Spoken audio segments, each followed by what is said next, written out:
Good morning, everyone, and welcome to our special NI Science Festival webinar, Wildflower Wonders, Learn, Code and Create. So my name is Joe. I am from the Nerve Centre and I am the project manager of an exciting new project called Power Plants. And I'll tell you a little bit about that in a minute. So I'm delighted to see so many of you joining the stream today. It'd be great to know who's actually watching and who's with us. So if you can, put the name of your school and where you're watching from into the chat. We would love to see that. There's a few things just to run through before we start. So the session is being recorded. So if you'd like to rewatch it or share it with any of the pupils that may have missed it, we'll send out the link to teachers after the session. It's also worth noting there is a pause feature on this webinar. So if at any time you need a little more time to watch, you can pause and play at your convenience.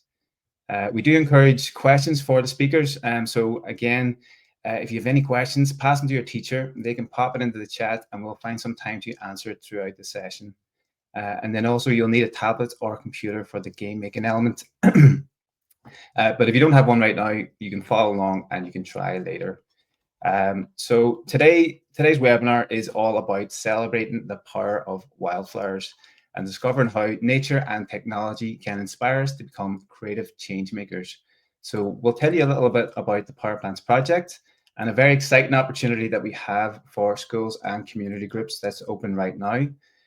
We're delighted to have a very special guest, Richard Scott from the Eden Project, who will tell you a little bit about the importance of wildflowers and biodiversity and the work that they do. And finally, we have the fantastic Ruth, one of our creative learning trainers, who will help you create your very own wildflower themed game using MakeCode Arcade. So whether you're a budding gardener, a future coder, or just very curious about nature, we have something for everyone today. So this workshop is part of Power Plants. It's an exciting project by the Nerve Centre in partnership with the artist Oliver Jeffers, the Eden Project, and National Museums NI and NI Science Festival. And together we're exploring power, nature, and creativity. And trying to inspire people to use the power within themselves to protect and repair the environment and our natural heritage. So I just want to highlight a very exciting opportunity that we have open right now for schools. We have developed special wildflower seed packs that we're planning to send out to schools and communities next month. Each of these packs contains native Irish wildflower seeds that you can use to grow your own mini wildflower meadow in your school. It'll also contain a resource kit with fun activities designed by the artist Oliver Jeffers. And also it'll give you the opportunity to sign up to more workshops like this that will be delivered out in your school by our creative learning team.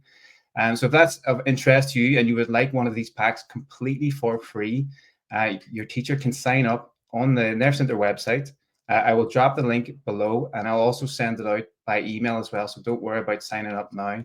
But if this is something you'd like in your school, please ask your teacher to go on the link and register before the end of the month. Okay, so you've probably heard enough from me now. Shortly, we're going to bring on Richard Scott from the Eden Project, and he's going to tell you a little bit about his work and the importance of wildflowers. But before we do that, I'm going to play a short video from Rob and Steph from Eden, who will tell you a little bit more about Eden. Our mission here at Eden Project is to demonstrate and inspire positive action for the planet. Now, you might know Eden Project because of its iconic biomes, which showcase biodiversity from across the globe. But Eden Project is also the home of the National Wildflower Centre, which is based at our Growing Point plant nursery located on the hill just behind me. The National Wildflower Centre is all about protecting and restoring biodiversity in the UK. Let's head up there and find out more.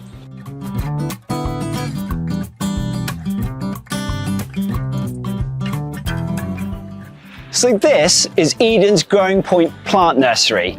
It's absolutely massive, with the capacity to produce over 1 million plants per year.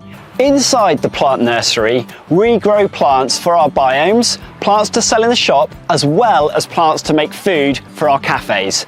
And as if that wasn't enough, it's also the home of the National Wildflower Centre. We're going to head inside and find Steph Knights.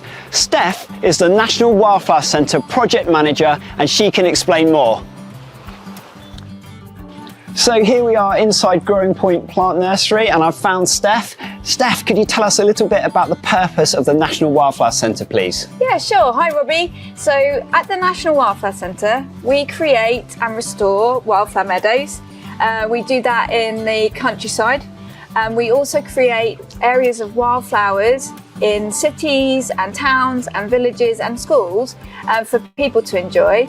But ultimately, what we're doing is creating habitat for wildlife and pollinators.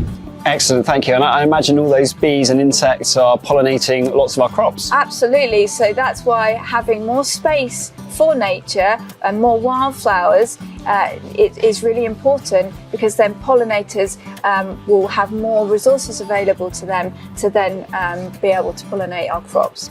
Excellent.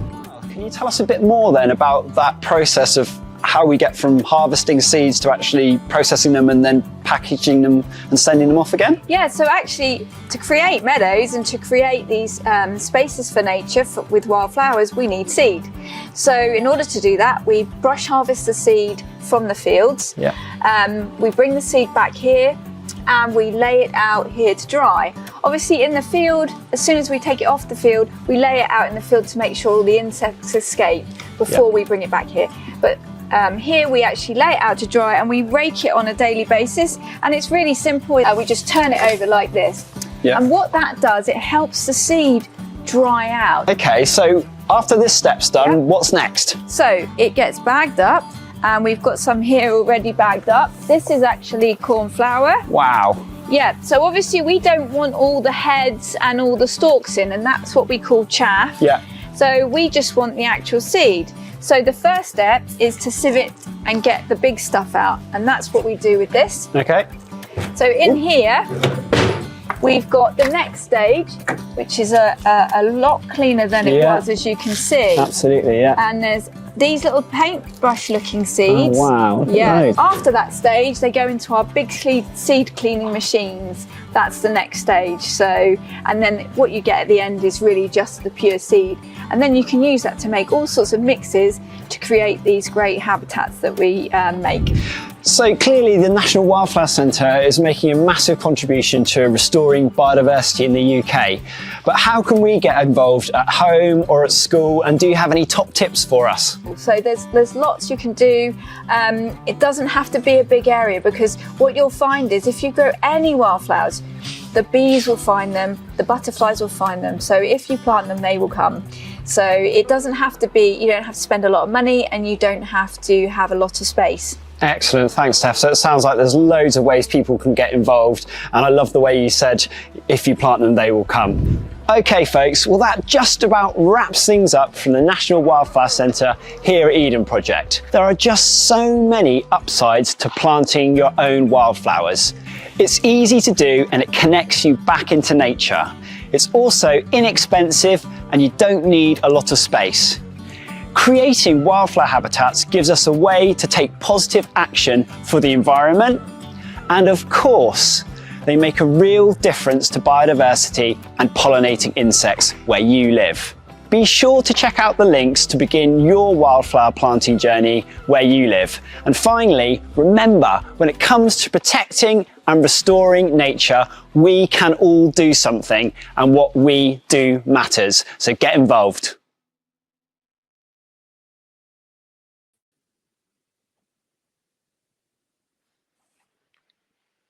Hello there. Well, thank you, everybody. I'm here in not so sunny Liverpool, actually, but not Cornwall. But the National Wildflower Centre actually started in Liverpool, and it's now home with the Eden Project. So I'm going to take you through our journey, which is about creativity and culture and all those things rolled into one, and the fact that it's people who will really make the difference. Okay, next slide, please. And it is about people. These are some of the people who've been really influential in changing things, and it's a good cross-section of people. The two ladies at the top was Lady Bird Johnson, who set up the National Wildflower Research Centre in Texas, where we got our model from. The other lady next to her was her best friend, who's sadly not here anymore, but was Miriam Rothschild, who was the very early advocate in this country and was originally our patron. So it's an exciting time, but you will meet lots of interesting people. It is about, like using good guides. These are things we've done in the past that are making sure you don't make mistakes, like it's so you don't have to reinvent the wheel. There's lots of experience that we can help you with. And this is just the kind of thing we, started doing in Liverpool actually in the 1990s. And it's become much more of a revolution, I think, in terms of people realizing this is important. So it started off as a little bit of a fringe activity, but I think now people are realizing it's got to be in the places where people live, especially. So places like Belfast and big cities. They say that by 2050, 70% of the world population will live in cities. So it's really important we do this in cities. So everyone uses seed as a metaphor to say it's what ideas can grow from. But the best seed of all are real seeds and how we use them and use them wisely. This is a picture done by a Liverpool-based artist, actually, who's Jamie Reed. And this picture inspired, actually, the 2012 Olympic opening ceremony, which was very rural and different than what people expected, but does show, like the Eden Project, that you can focus people's ideas if you bring them round the table. And this is like a bit of a joke, perhaps, because it's like a forest in a football stadium, but people really love nature, and we can really build upon that. These are projects we've done in the past. This was actually one we did for very little money on the edges of Liverpool, and is exceptionally good and probably one of the best created grasslands in the country after 30 years, almost. So what we want to do is make these things last, but add them up all together and it becomes a very special journey. And it is the sowing that's the critical thing. And this is a famous picture, Van Gogh the sower, and you'll see he's quite a lonely guy in a field. And that's how farmers used to sow corn and wheat until probably in this country, into the 1950s, really. But we want to do this we want to do this with wildflowers in a much more sharing and passionate way. And these images I'm going to show you about projects we're doing here in Liverpool in particular, which always involve people in the delivery of them. And that's what makes them special. So I just keep flicking through these because these are just showing you these kinds of things. And, involving people that you perhaps wouldn't think of. This was a group. This is probably the only wildflower running track in the country in sort of Waterloo, Bootle. And has been a marvellous focus for showing how valuable green space is. But it is now a wildflower running track, and these ladies were restaging an amazing sort of musical festival idea around the flowers. So we can mix all these things together, flowers, culture, people, but it's great to involve music and good food and all these things together. Whenever we do a sowing, we try and do that. Then we go back to the seed. So that's, the seed in the hand is a very, very precious thing. And in part of this change, and, like Liverpool, like Belfast has seen many changes. And some of these areas where we've worked have been very, very urban in the past and have been, the houses have been demolished.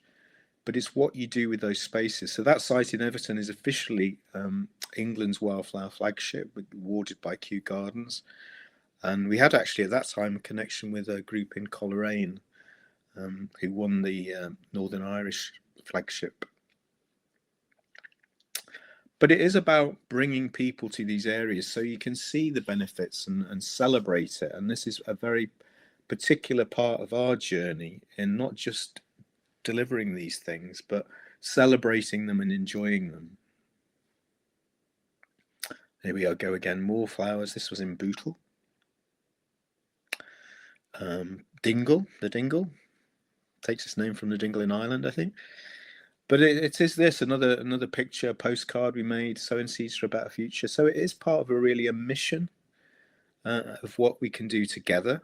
And when you start adding these up in different places in the city, and schools and gardens at different scales, it does become really significant. And there's been research actually from Warsaw, where we've had some connection and helped them in Poland, that these areas are just as important for insects as the traditional meadows in the countryside.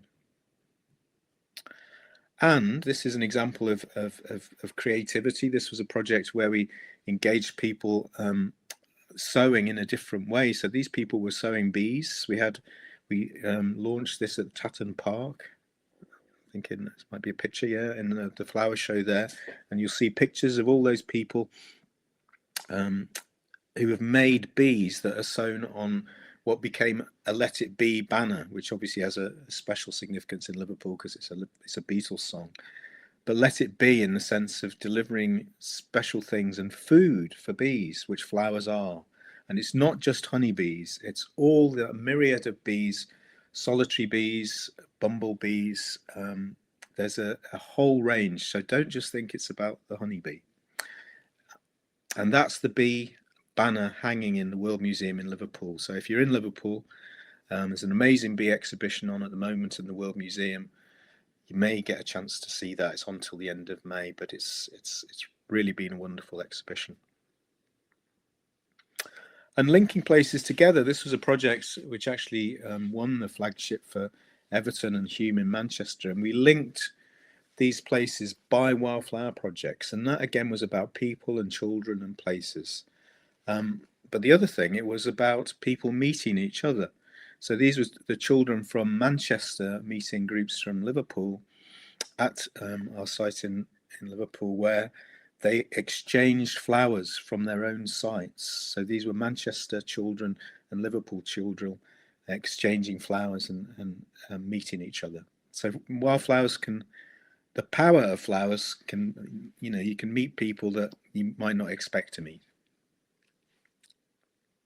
Another example of a garden, this was an abandoned fountain for nearly 40 years in Everton, which had been forgotten about, and we turned it into a giant wildflower planter using the very best knowledge in terms of soil. And this is a critical thing.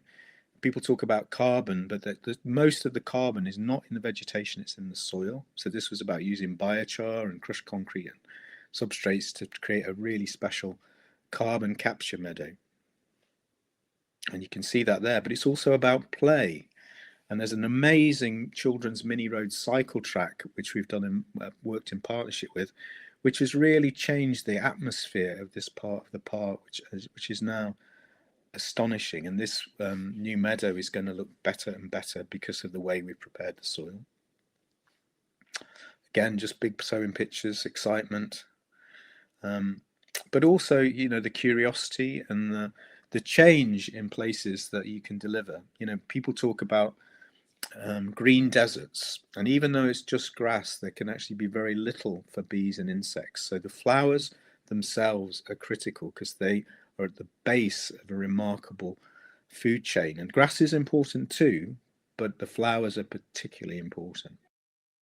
And these are just pictures of the same place. Now that is Liverpool football fans. Go in to see a football match. That's on the bottom of the same slopes, Viper's Bugloss. A field of Viper's Bugloss is a very special thing, and literally you can hear the bees buzzing as you walk through them. And art. I know you're going to be involved in the project in Belfast in some very exciting art projects.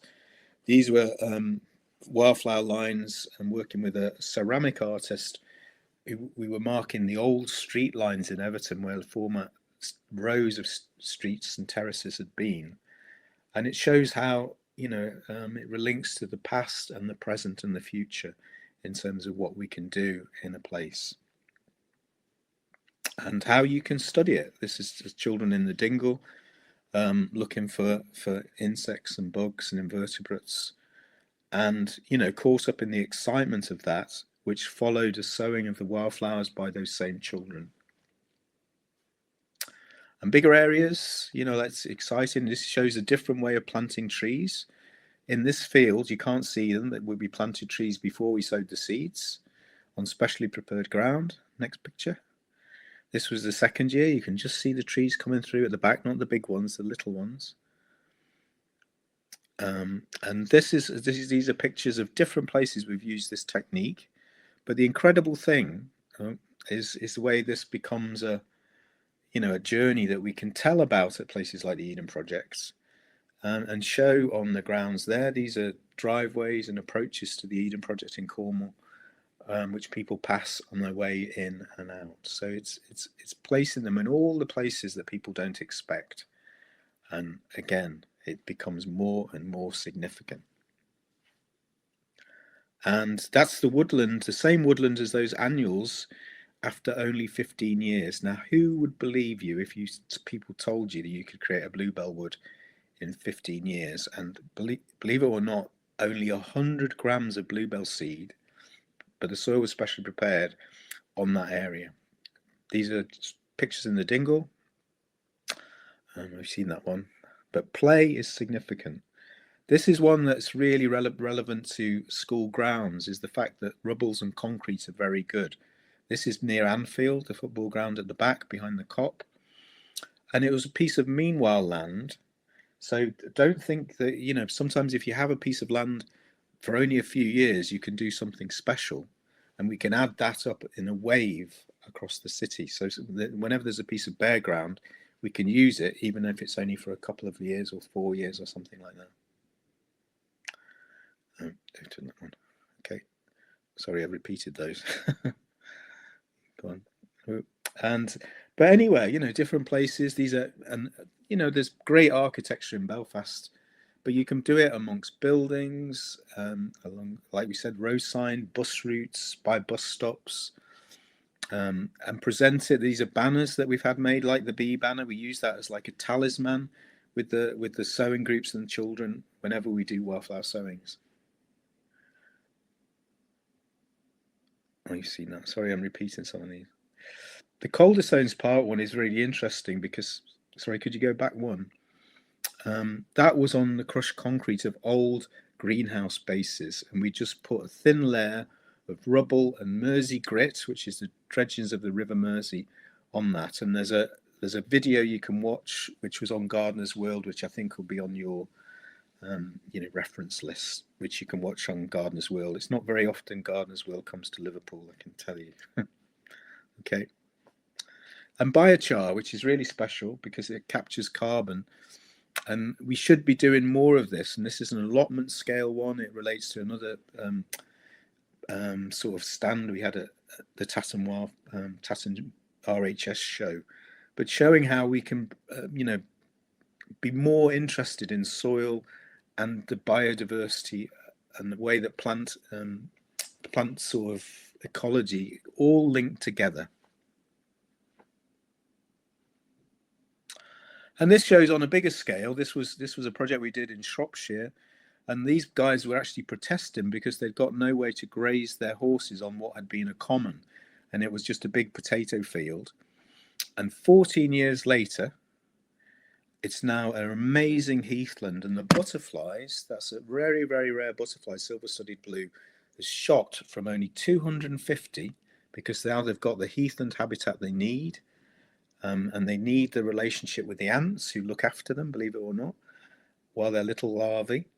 And now there's 84,000, up to 84,000 butterflies in that short space of time, which proves that you can buck the trends that are happening in the countryside, because sadly in the same period butterflies have halved. So we really must do things to help the butterflies, and really the best thing is flowers, like that's heathland flowers. So slightly different, but it's the same story.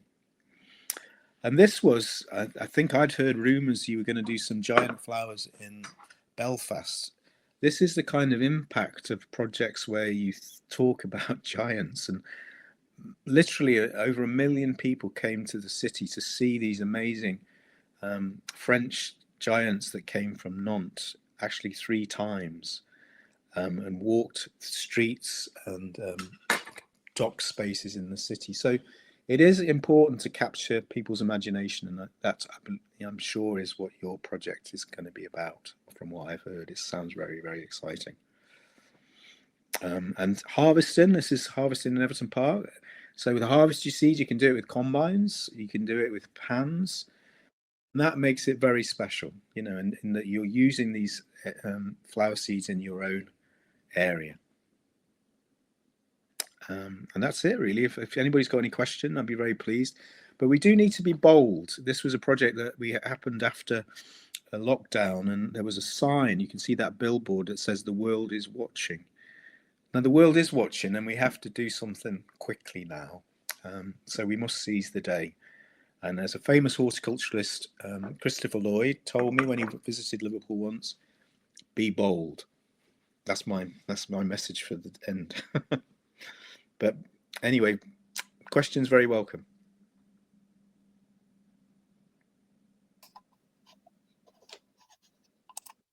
Thanks very much for that, Richard. That was fascinating. Hopefully that has inspired some of you to maybe take some action, and you can avail of the CPAC opportunity we have now to maybe grow your own mini wildflower meadow at your school or your community park.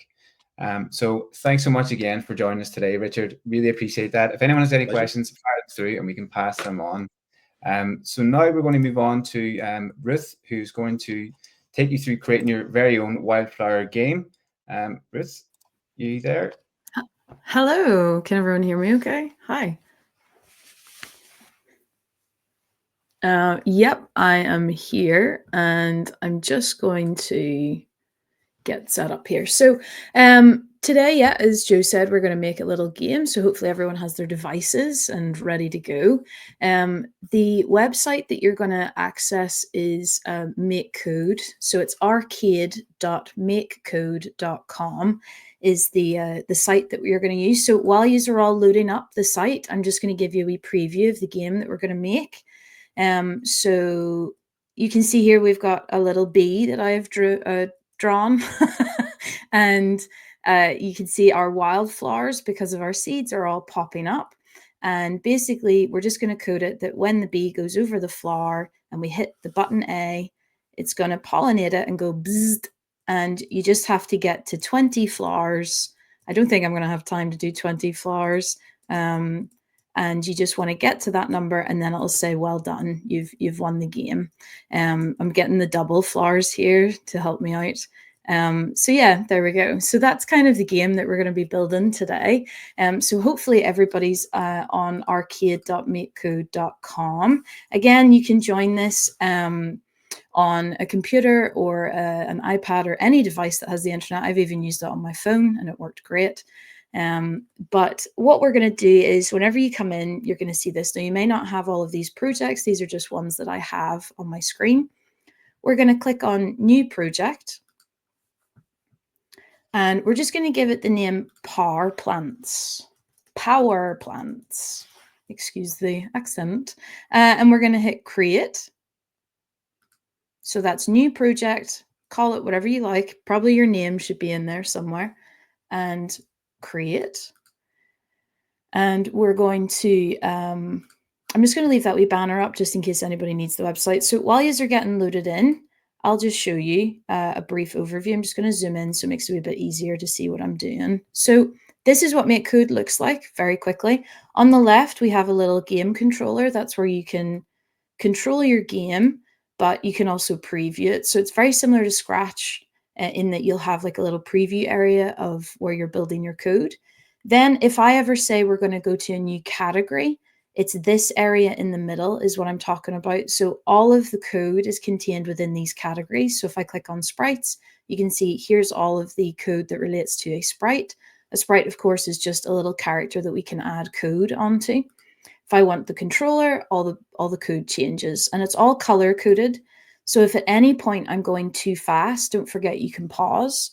But because it's color coded, you can kind of click in there and find the block that I've added. The other feature that will be very handy for now is just above those categories is a little search tool. So if you see a piece of code and you don't know where I found it or where it was, you can just type one of the words that you can see in the block and it'll show you that search. So if I just type something like sprite, it's going to give me all of the blocks that have sprite in it. So it makes it much easier to find and hopefully will help because we don't have too long to build this, but we'll take our time still. Okay, and then as with all block-based coding, if we bring a block in, you just drag it in and it reads from top down. So whatever's top will be done first and then it'll go in that order. Okay, hopefully we're all good. Hopefully that all makes sense. Again, that arcade.makecode.com, you can kind of see there, but hopefully everybody's loaded in and we're good. So what we're actually going to do is we're going to start off with our background. So anything to do with background is going to be found inside scene, which is the one that looks like a little Christmas tree in the categories. So if everyone clicks on scene, you're going to find 3 down is set background color to, and just a little dot. So let's drag that across. And what we're going to do is all of the blocks so far are going to be placed within on start. Okay, so we're just going to pop it in, and then nothing really happens on our screen, but that's because we haven't chosen a color. So I'm going to click on this little dot, and I'm going to choose green because I want this to look like a field that we're going to pollinate with wildflowers. Okay, so when I do that, you can see my little screen has updated and I now have my green field. Again, please do, if you need anything repeated, let us know, but it will hopefully have to work out. And again, you could sort of pause the video at any point to get caught up, okay? And don't forget, this is recorded, so you can review it back again. So we have our set background color too. Now what we need to do is we need to bring in a bee, okay? So what we're going to do is we're going to go to sprites. So let's click on sprites together, and we're going to go to the very first one. I'm not going to read this whole thing out because it's very, very long, but it's just set my sprite to sprite. Let's click on that, and we're going to drag it underneath set background color too, okay? And the first thing we got to do is we got to rename our sprite, because just having it called my sprite is not very good coding, and we want to be expert coders today. So I'm going to click on my sprite, and you'll see here we have a few different options, but I'm going to go to rename variable, okay? And because this is our bumblebee, I'm just going to call it bee and hit OK. Again, I just clicked on my sprite here, went to rename variable, and we've changed it to bee. It's just good practice to get into renaming everything. This is our player sprite, so that's fine. We're going to leave that. But what we're going to do is we're going to try and draw a bee, okay? So as you can see, there's this little square. Anything that looks like a square, like a light gray square, is something that we can change, okay? So if we click on this, it's going to open up an editor, which is where we can draw our sprite. Now there's a big gallery of sprites and everything in MakeCode, but there's unfortunately no bee. So we're gonna have to draw this ourselves. So this looks like a very simple drawing tool. You see you've got pencil and a rubber. That's pretty much all we're going to need for this. And you can choose your colors from the side. So I'm going to choose a nice yellow, and I'm going to try and draw a little bee. So let's draw its little face first. You guys can draw whatever way you want. Feel free to copy me, but I mean, you can keep it as simple as you want.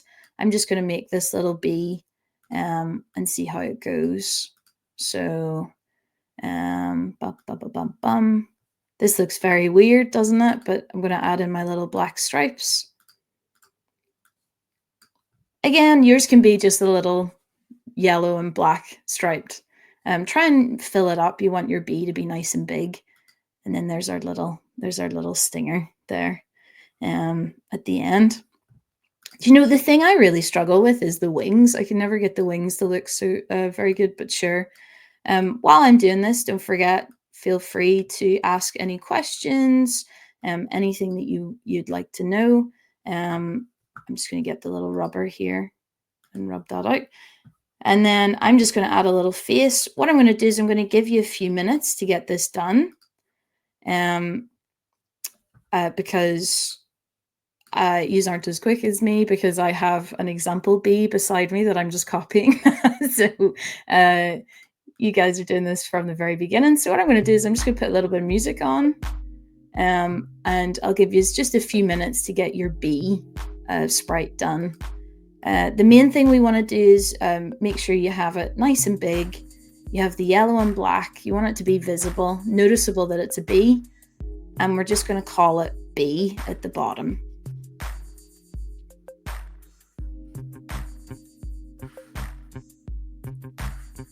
Bumblebee. Okay, so just a few minutes to get your bees drawn.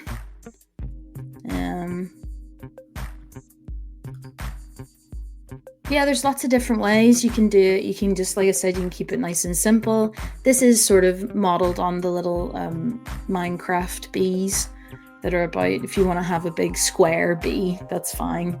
But we're just looking for something that looks slightly like a bee. Okay.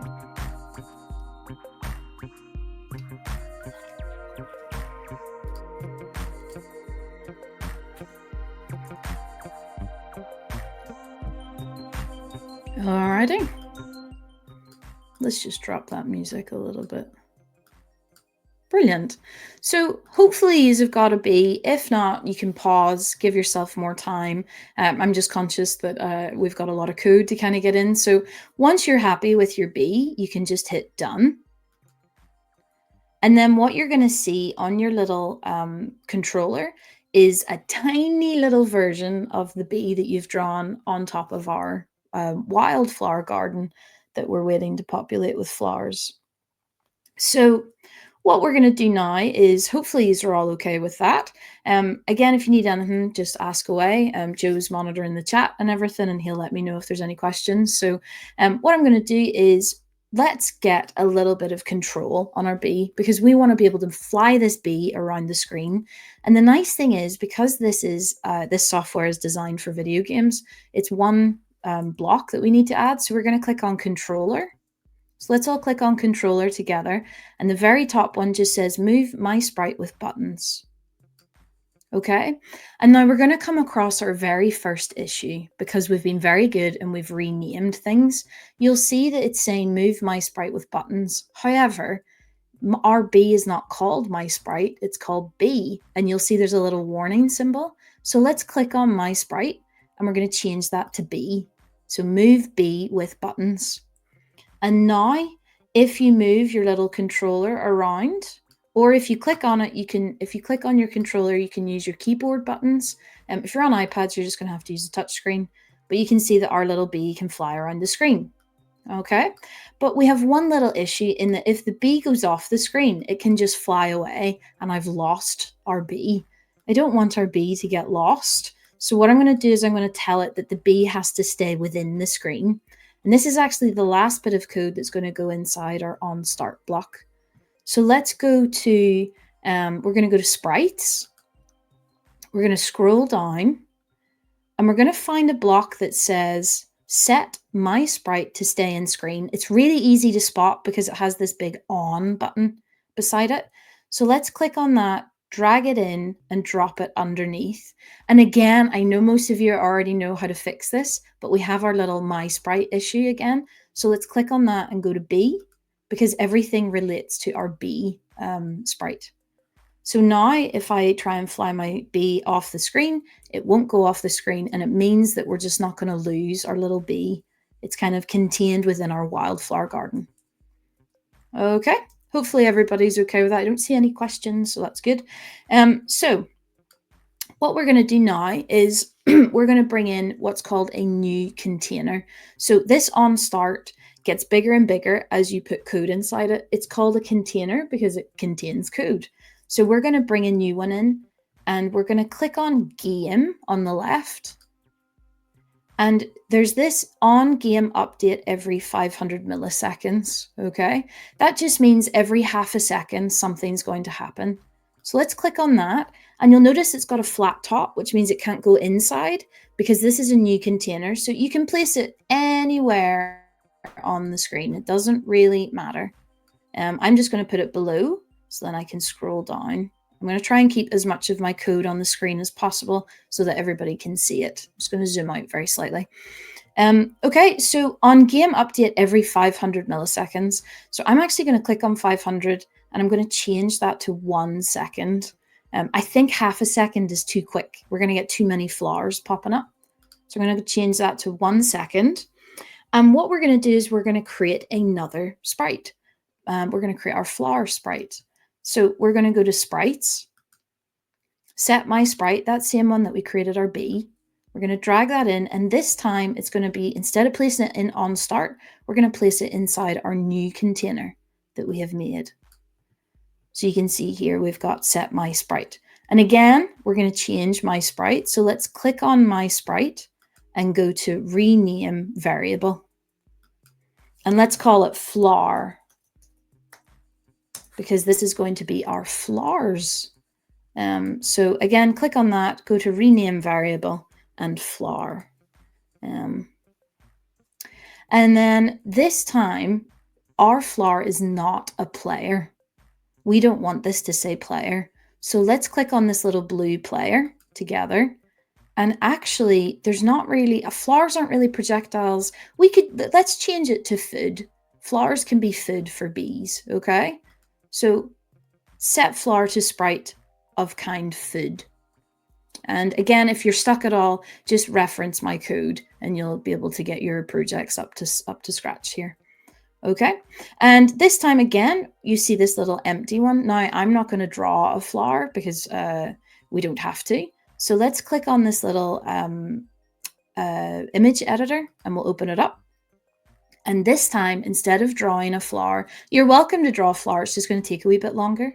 Let's click on gallery together and scroll down. You can see all the different sprites. Now, obviously, we're not going to have some fish popping up. That's not going to be very helpful to bees. You can see there's a flower, there's another flower. But if you scroll down to the bottom, there's a few more flowers down here. There's this orange one, this like white one, and this little tulip. Okay, I'm going to click on this orange one because I think that's quite cool. It also reminds me of those orange flowers that you collect in Mario. Okay, so when I click on one, I'm just going to change its name to flowers and click done.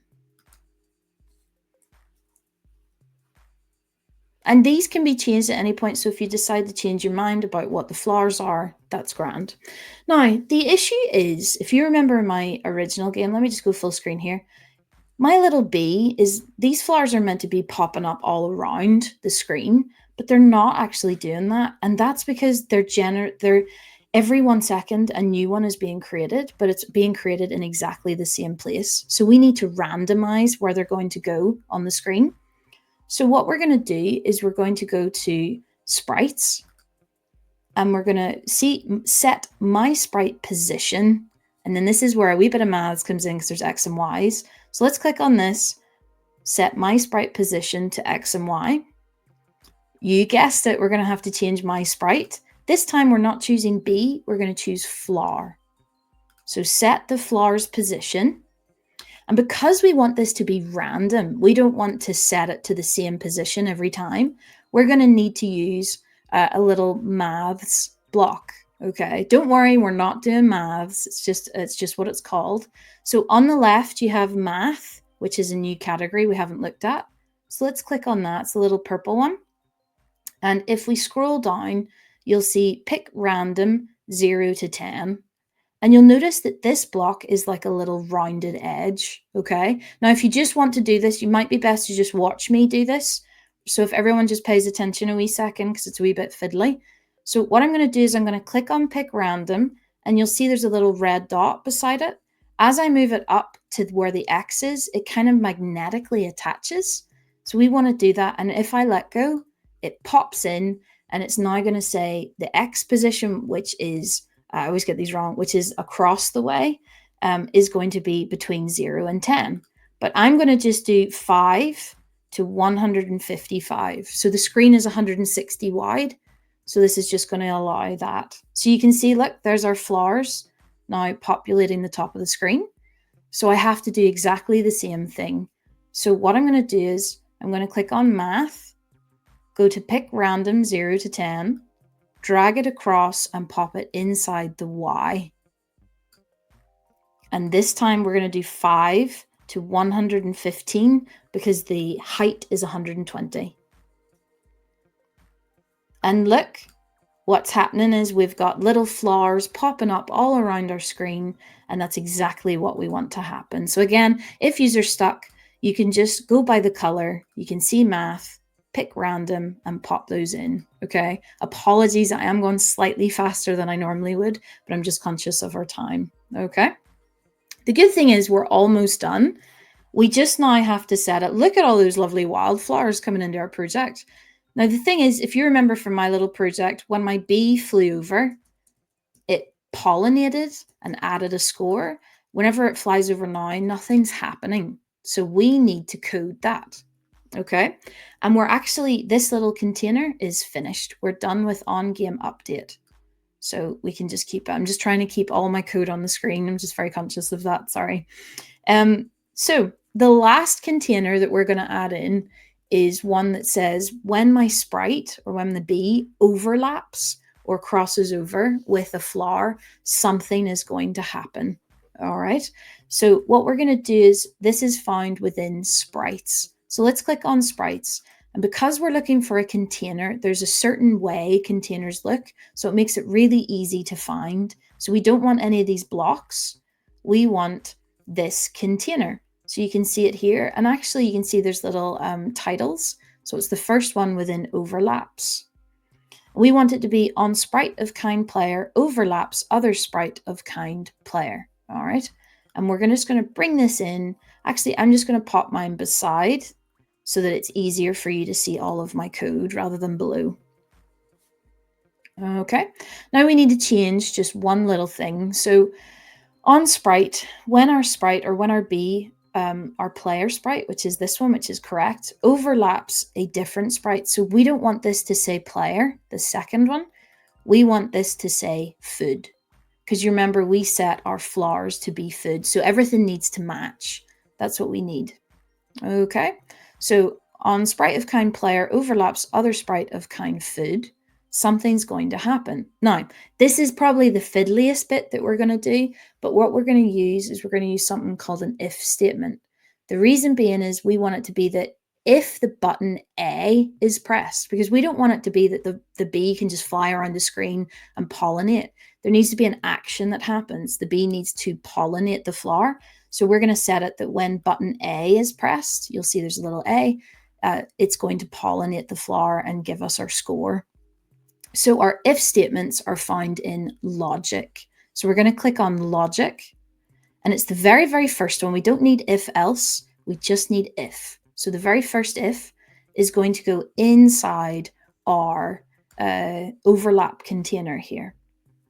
Okay, and I will say this is probably another good moment if everybody could just watch this, because it's another kind of inserting something in.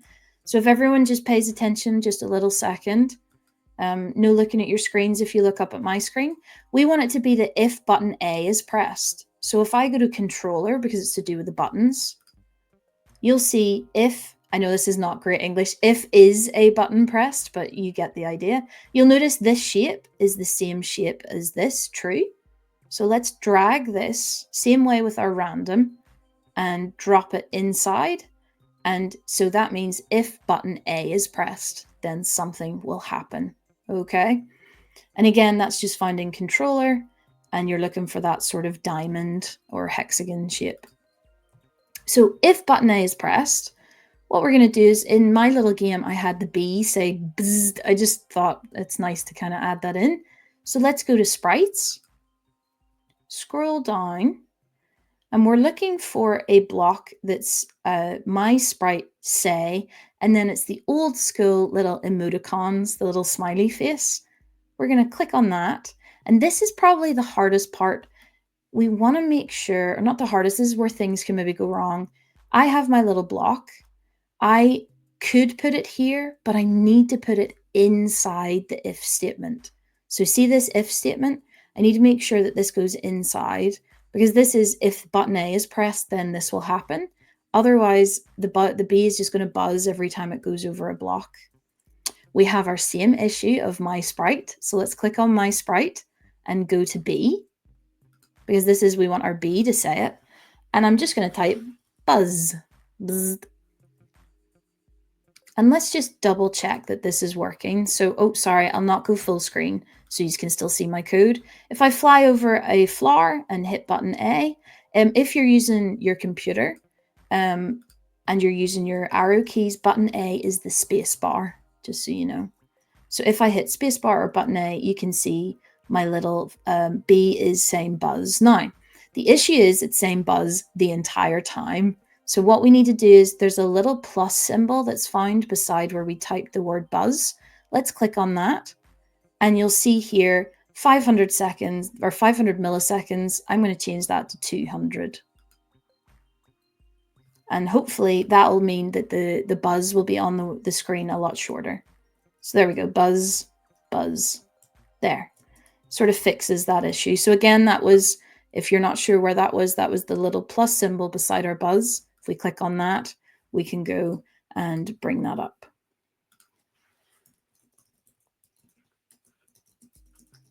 Okay, I'm just going to give you a wee second to get caught up.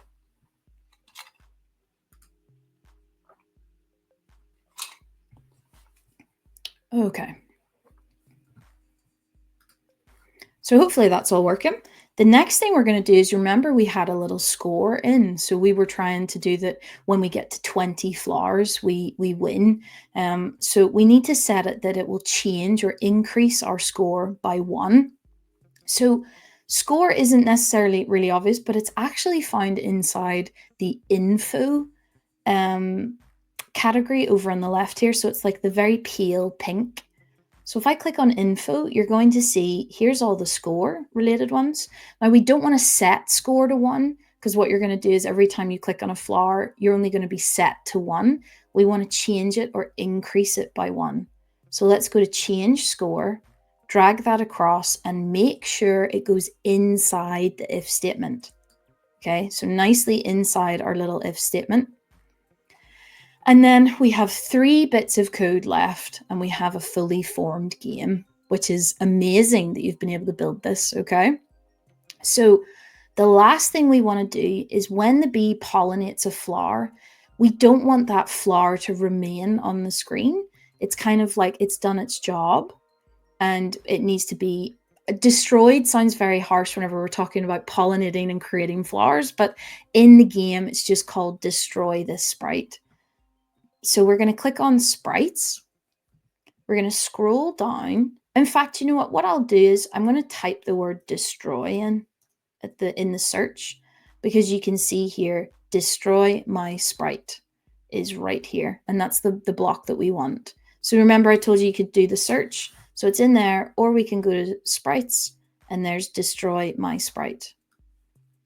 And again, it's going to go inside the if statement. You'll always know because you can kind of see that they all line up. If it's outside, you'll see that it's slightly to the left. So we want to make sure it's inside. We're going to destroy, not bee, because that would be awful, that as soon as the bee pollinates the flower, it dies. We want to destroy a flower. Now, the thing is, we actually don't want to destroy flower because that's going to destroy all of our flowers, because we've created clones. So again, you might want to pay attention a little second to the screen if everybody looks up, because we need to select this other sprite. So this is basically when I overlap a very particular flower, only destroy that flower in particular, not all of them. And if you have a wee look, I'm going to click on this other sprite, drag it down and pop it inside destroy. Okay, I'll do that one more time just so you can see. So we click on other sprite, drag down and destroy other sprite. Just if you're trying to find this other sprite, I don't think is a block that's over here. It's found within the container itself. Then what we'll do is let's make it a wee bit fancy. So there's a little plus symbol here. If I click on this, then what we can do is, this is what, so let me show you a second. Whenever I go over my flower, it destroys with like a little yellow spray. We can change what that effect looks like. So there's a little drop down that says spray. You can, I'm just going to give you a couple of minutes. Well, we don't really have a couple of minutes, but you can kind of choose whatever one you like for that. There's loads of different options. If you want some clouds to make your flower disappear, sure. Let's see what that looks like actually. I'm just going to go full screen for this one. A little cloud just randomly appears on the screen and goes across. That's not ideal. So let's try halo and see what that looks like. So I'm just going to go to a flower, hit button A, and kind of like a little circle, a little halo surrounds our bee. I think it's like a little celebratory. Whee! I pollinated a flower. Okay. And we kind of just want to do that. And again, 500 seconds is a bit long, so I'll change that to 200. But if you like 500 seconds, it's your project. There's no problem. Alrighty. Oh, there's that little mouse sprite. We can just click on that and delete that. It's not meant to be there. And remember I said with 3 blocks left, that was 1 down. So we have 2 blocks that need to remain. So we had said that when we get to 20 flowers or 20 points, the game is over. But we need to code that. Okay. I will add that block in now. So let's go to info because it's to do with our score. We're going to click on info and you'll see there's a new container. I know, I feel like we're just adding loads of containers in, but if we do on score 100, so I'm going to click on that. Remember, it's a little flat bottom, so it can't go inside. So I'm just going to plop it anywhere in our coding area. And instead of being around collecting 100 flowers, I'm going to change this to something a wee bit easier and change it to 20. You can change it to whatever you want, but I think 20 is a pretty good score. And then the last thing, the very last block of this project is we're going to go to game on the left, and you'll see there's a game over button, and we're going to make sure that it tells us we've won. So this is where you can change it to lose, which isn't as exciting. We want to win because we've pollinated 20 flowers. And that, my lovely expert coders, is a game that we have just made in about half an hour, which is amazing. All about pollinating wildflowers, getting them to create little bees, help support the ecosystem. And you can see, I'm just trying to get to 20, but I'm probably not going to. But we've got a few wee minutes actually, because all of my panic of trying to move on worked out okay. Way! And it plays a little tune. I've won. I feel great about myself because I've won. And that's pretty much everything there. Okay. So you'll notice down at the bottom, power plants is here. If you want to save your project, it will automatically save on whatever device you have accessed it on. So next time somebody opens up MakeCode Arcade, they're going to see your little game. You can manually download it. Just down at the bottom where you rename it. So I'm actually just going to put my name because I probably should have done that, and you guys should all rename it with your name. And I'm just going to click on this little floppy disk, which nobody knows what that is anymore, but we all remember, the people with some grey hair in their hair. So I'm going to click on floppy disk. That's just going to save that into my downloads folder. And it means that you can open it on any other device. People on the iPads, that'll probably just save into your downloads, and then you can access it via your files on the iPad. But that is our lovely coding project. Hopefully that was okay. Again, one thing we just really want to remind you is that you're going to get the video recording as well as of this sent out. So if you want to rewatch it, or you need to go back and see this project again, that link will be sent out to all the teachers' emails who registered. And the other thing is, we have a link that you can register for the free Wildflower seed pack kit, and some Eden resources will be available next week. Okay, is there a link actually that we have to put up, Joe? Sorry, or that's been emailed out. But, oh, there it is. Look, see? So there's our little link as to where you can register for your Wildflower seed kit pack. Hopefully that was all great. I really enjoyed being able to take you through it. We had some internet issues. I'm so glad everything worked out. And yes, really great. Lovely little game. If you've never used MakeCode Arcade before, I would really encourage you. It is so fun. It's very similar to Scratch. Very similar. It's the same software that Microbit uses as well, MakeCode. But yes, I hope that was very helpful. We're so glad you're able to join us today.